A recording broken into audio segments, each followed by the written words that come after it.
સીતારામ બધાને.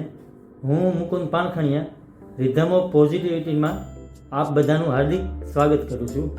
આજનો મારો પોઝિટિવ થોટ છે, બ્રહ્માંડના પ્લાન ઉપર એને વિશ્વાસ કરો. Trust in the universe plan. શું કામે મિત્રો કે આપણે બધા તો ભગવાન પાસે છે ને ગમે એ માગી લઈએ, પણ આપણા માટે શું સારું છે શું સારું નથી એ કેમ ખબર પડે? કારણ કે ભગવાનને ખબર છે કે આપણા માટે શું સારું છે અને શું સારું નથી. એટલે છે ને ભગવાન છે ને આપણને એ જ આપે કે જે આપણા માટે સારું હોય. એટલે યુનિવર્સના પ્લાન ઉપર હંમેશા છે ને વિશ્વાસ કરવો જોઈએ. અને આપણે બધા છે ને ભગવાનના માસ્ટર પ્લાનના એક ભાગ છીએ મિત્રો. જે ઘરમાં તમારો જન્મ થયો ને એ પણ ભગવાનના માસ્ટર પ્લાનનો એક ભાગ છે. તમને નવા નવા લોકો મળે છે એ પણ છે ને એક ભગવાનના માસ્ટર પ્લાનનો ભાગ છે. અને મિત્રો કોઈ પણ જગ્યાએ જાઓ, કંઈ આપણે સંબંધ કે ના હોય છતાંય કોઈ હારે મિત્રતા થઈ જાય એ પણ એક ભગવાનના માસ્ટર પ્લાનનો ભાગ છે.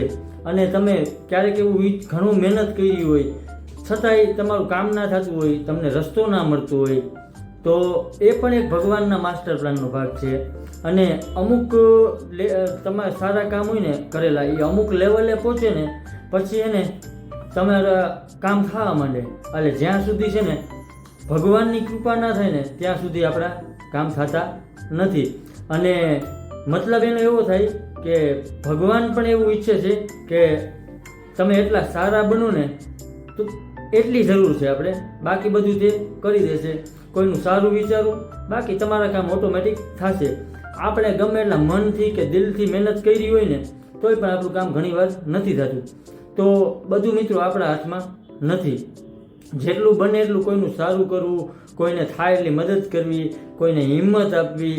કેમ કે આવું બધું તમે કામ કરશો ને તો મિત્રો એ તમારો જ્યારે નબળો સમય હશે ને ત્યારે આવા બધા સારા કરેલા કામ છે ને ત્યારે તમારા નબળા સમયમાં ભગવાન છે ને તમને મદદ કરશે.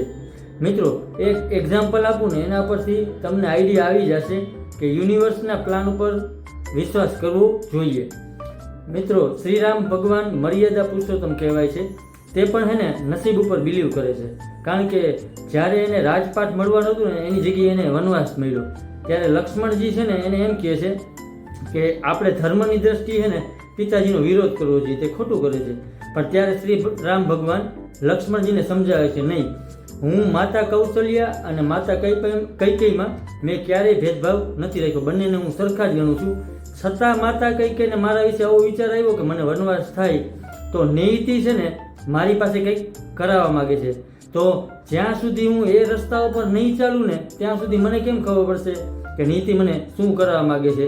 એટલે મર્યાદા પુરુષોત્તમ રામ ભગવાન પણ નીતિમાં બિલીવ કરે છે. અને ભગવાને વનવાસમાં ગયા પછી શું શું થયું તેની આપણે બધાને ખબર છે.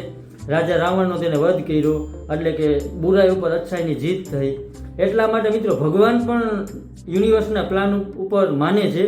તો આપણે બધા લોકોએ છે ને યુનિવર્સના પ્લાનને માનવો જોઈએ. કંઈ પણ આપણે ધાર્યું હોય કદાચ અને આપણું કામ ના થાય તો થેન્ક યુ કહેવાનું ભગવાનને. કારણ કે આનાથી કંઈક સારું તમને આપવા માગતા હોય છે, આપણને ખબર નથી.